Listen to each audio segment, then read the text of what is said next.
आज का जो टॉपिक है हमारा, ये स्पेशली सोशियोलॉजी का ही एक पार्ट है, जिसको हम लोग कहते हैं rural sociology, communication and psychology. ये इसके अंतर्गत हम जो सोशियोलॉजी है, चूंकि उसके एक पार्ट के बारे में हम अध्ययन कर रहे हैं, तो सबसे पहले जो सोशियोलॉजी वर्ड होता है इसके बारे में जानेंगे। सोशियोलॉजी जो वर्ड होता है ये लैटिन वर्ड और ग्रीक वर्ड दोनों से लिया गया है। Sociology socius plus logos. Socius जो होता है ये ग्रीक वर्ड होता है, जबकि लॉगस सोसियस जो होता है ये एक लैटिन वर्ड होता है, जबकि लॉगस ग्रीक वर्ड होता है। सोसियस का मतलब आप देख रहे होंगे साथी या सहयोगी होता है, इसको समाज भी कह सकते हैं, और लॉगस उसकी स्टडी होती है, अध्ययन होता है। तो सामान्य शब्दों में समाज का अध्ययन ही समाज शास्त्र या सोशियोलॉजी कहलाता है। सोशियोलॉजी के बारे में जो उसके जनक हैं ये डेविड एमिल दुखाइन को कहा जाता है। सोशियोलॉजी के जनक डेविड एमिल दुखाइन है, और इन्होंने इसकी आधुनिक परिभाषा जो दी थी ये 1858 से 1917 के बीच में ये रहे, और इनका योगदान आधुनिक समाजशास्त्र में काफी रहा। अब उसके ही एक पार्ट के बारे में हम चलते हैं। तो इसका एक पार्ट है जिसको हम लोग ये rural sociology, communication and psychology कहते हैं। तो इसमें सबसे पहले हम रूरल सोशियोलॉजी के बारे में चलेंगे। इसमें दो विद्वानों की जो परिभाषाएं, डिफिनीशन है, जिसमें लिन स्मिथ हैं और लॉरी नेल्सन है। इन दोनों ने इसको बहुत ही इजीएस्ट वे में परिभाषित किया है। लिन स्मिथ के अनुसार जो परिभाषा इन्होंने दी है उसमें ये बताया है इन्होंने कि ग्रामीण संबंधों के व्यवस्थित ज्ञान को ही ग्रामीण जीवन का समाजशास्त्र कहा जाता है, यानी रूरल सोशियोलॉजी कहा जाता है। लिन स्मिथ ने क्या कहा है कि ग्रामीण संस्थाओं के व्यवस्थित, ग्रामीण संबंधों के व्यवस्थित ज्ञान को ही ग्रामीण जीवन का समाजशास्त्र कहा जाता है। अब चलते हैं लॉरी नेल्सन के अनुसार। तो लॉरी नेल्सन ने कहा है कि ग्रामीण समाजशास्त्र की विषय वस्तु ग्रामीण पर्यावरण में पाए जाने वाले विभिन्न प्रकार के समूहों का विवेचन एवं विश्लेषण है। तो इस तरीके से लिन स्मिथ और लॉरी नेल्सन ने जो परिभाषाएं कोट की हैं उसका ये निष्कर्ष क्या निकलता है कि ग्रामीण समाजशास्त्र की एक शाखा है।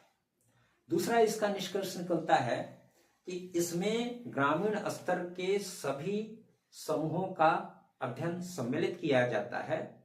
और तीसरा निष्कर्ष निकलता है कि यह ग्रामीण समुदाय के व्यवहारिक ज्ञान से संबंधित, उनके व्यवहारिक ज्ञान से संबंधित होता है। अब चलते हैं इसकी प्रकृति के बारे में। तो प्रकृति क्या है इसकी, ग्रामीण समाजशास्त्र की प्रकृति? तो इसके अंतर्गत ग्रामीण और नगरीय जनसंख्या का तुलनात्मक अध्ययन किया जाता है और उसका विश्लेषण किया जाता है। दूसरी प्रकृति है कि ये ग्रामीण जीवन के विकास के नियमों की खोज करता है। तीसरी प्रकृति है यह ग्रामीण वातावरण के पुनर्निर्माण में ये सहायक होता है, ये योगदान देता है।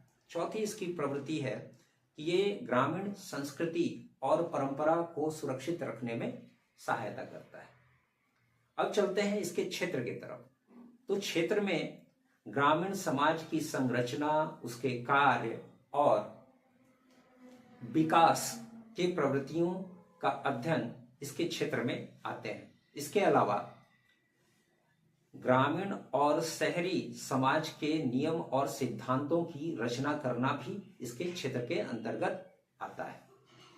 तो ये हो गया आपका ग्रामीण समाज शास्त्र क्या है, इसकी प्रकृति क्या है, इसका क्षेत्र क्या है। अब चलते हैं भारत के संदर्भ में इसके महत्व को लेकर के।